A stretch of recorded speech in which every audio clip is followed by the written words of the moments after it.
May 10,000 ka ba tapos gusto mo magkaroon ng sariling bahay? Ayan o, Cavite, Bulacan, Rizal. Meron kami ganito kagandang bahay. Pagsibol Village, duplex house, two-car park.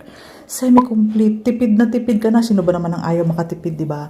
Ayan o, naka-semi-complete ang loob. May pintura na sliding windows, malaking bulwagan, malaking living area. Bakal po ang ating hagdanan. Solid po ang second two-step.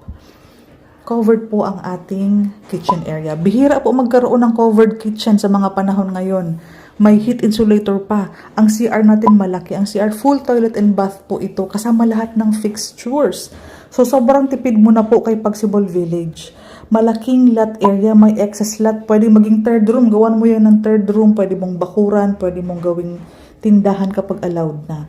Ganyan po kaganda dahil madaming bintahan ang paligid kasi duplex house ang gilid ng bahay mo, extra space, two-car park pero pwede mong i-extend. Gawin mong third room.